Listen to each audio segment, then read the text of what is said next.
hanya untuk mereka yang punya logika. Bagi yang tidak punya logika, skip aja.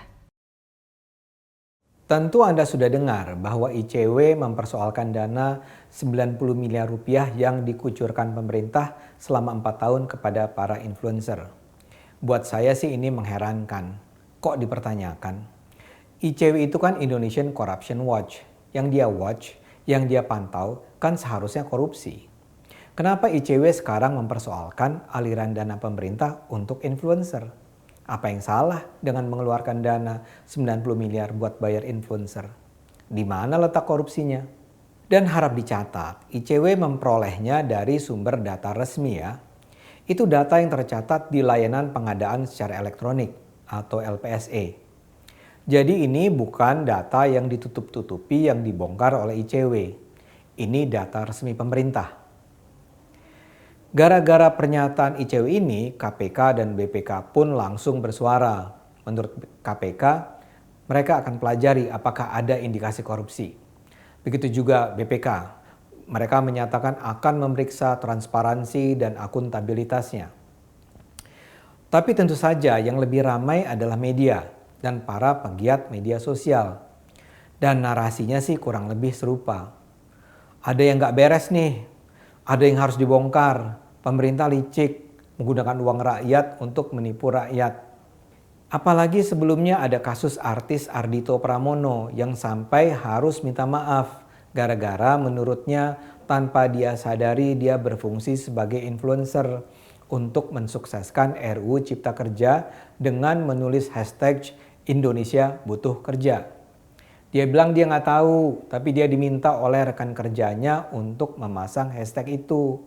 Karena itulah dia minta maaf. Ada pula anggota ICW yang menganalisis bahwa digelontorkannya dana 90 miliar itu menunjukkan Jokowi tidak percaya diri dengan program-programnya. Menurut ICW, penggunaan dana besar kepada influencer itu tidak sehat bagi demokrasi. Karena informasi yang disebarkan para influencer tidak selalu valid dan tidak jarang justru misinformasi. Terus terang ini buat saya terpaksa geleng-geleng kepala. Kok influencer jadi terkesan seperti pekerjaan hina? Ini kan perkaranya sederhana saja. Pemerintah atau perusahaan atau lembaga terkemuka di seluruh dunia memang sangat lazim punya divisi yang namanya public relations atau hubungan masyarakat. Sedemikian pentingnya fungsi humas atau PR sampai-sampai hampir di semua perguruan tinggi ilmu komunikasi di Indonesia ada satu program studi humas atau PR. Bahkan ada perguruan tinggi yang memang menyebut dirinya Sekolah Tinggi Public Relations. Fungsi PR adalah mewakili lembaga untuk berkomunikasi dengan publik di luar lembaga. Termasuk di dalamnya berupaya untuk mempengaruhi masyarakat agar memandang positif produk, kebijakan, atau kinerja lembaga. Jadi, PR punya peran penting untuk membangun image lembaga. Di masa lalu, fungsi PR di lembaga pemerintah memang dianggap pinggiran, apalagi ketika arus informasi belum terbuka dan masih terbatas. Peran PR jadinya hanya menjadi juru bicara untuk menyampaikan apa yang ingin disampaikan pimpinan lembaga. Tapi ketika sekarang ada begitu banyak informasi berseliweran, terutama akibat media online dan media sosial, peran PR menjadi semakin berat. PR harus bertarung setiap hari untuk menjaga image lembaga dan produknya. Dalam era demokrasi, apa kata masyarakat menjadi penting. Masyarakat nggak lagi bodoh dan ikhlas saja menerima apapun kebijakan pemerintah. Jadi sekarang ini sebelum kebijakan diluncurkan, idealnya memang sudah ada juga rancangan strategi komunikasi untuk mensukseskan penerimaan kebijakan di mata masyarakat. Ada banyak komponen dalam sebuah strategi komunikasi yang baik.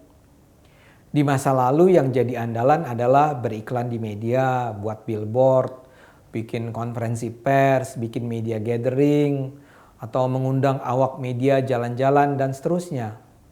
Itu dilakukan karena ada asumsi saat itu bahwa cara pandang publik sangat ditentukan oleh apa yang disampaikan media massa. Sekarang itu tidak cukup. Masalahnya sumber informasi masyarakat bukan lagi hanya media massa. Yang juga jadi sumber informasi adalah media online dan media sosial. Masyarakat sekarang setiap hari menggunakan Twitter, Instagram, Facebook, YouTube. Dan apa yang mereka konsumsi di media sosial itu sangat menentukan cara pandang mereka. Inilah yang menyebabkan banyak selebritis media sosial menjadi kaya, terutama karena di akunnya dia mempromosikan baik produk ataupun ide dengan mengikuti permintaan klien yang membayar mereka. Para selebritis inilah yang disebut influencer. Mereka disukai penyandang dana karena kekuatan pengaruh mereka. Karena itulah saat ini banyak dana yang dulu dikucurkan untuk membiayai promosi lewat media massa sekarang dialihkan ke media sosial. Nah, sekarang kembali ke soal dana pemerintah tadi. Dana yang dipakai untuk bayar influencer.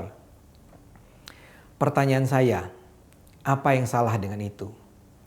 Dari dulu ada anggaran public relations lembaga pemerintah. Dari dulu pemerintah memang menggunakan dana APBN untuk berkomunikasi pada rakyat.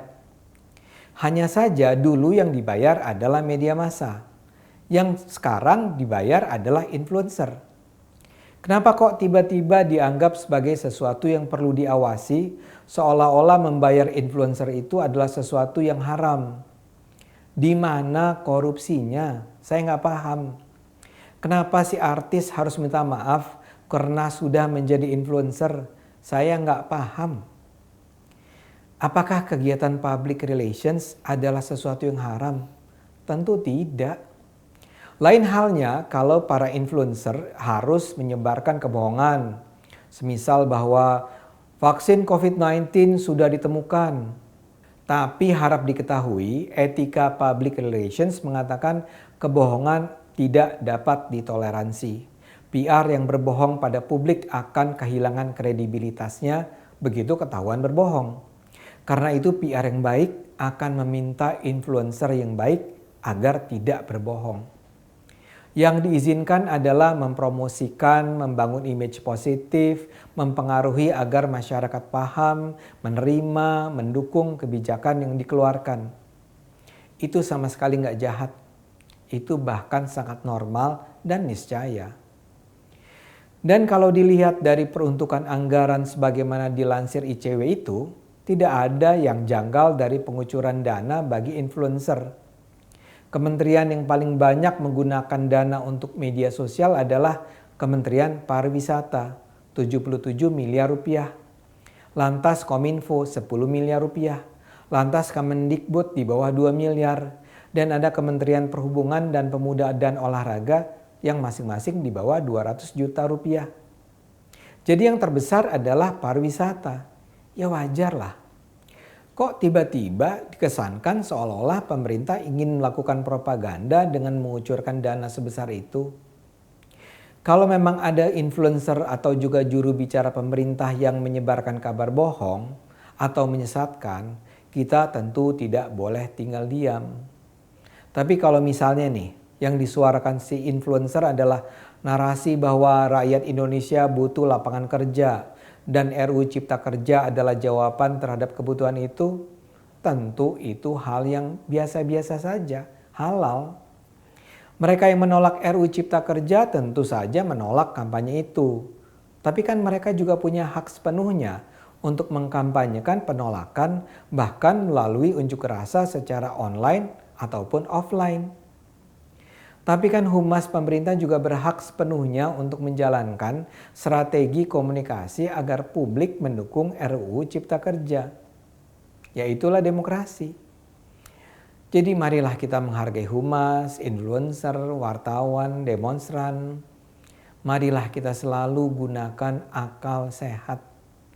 Karena dengan akal sehat, Indonesia akan selamat.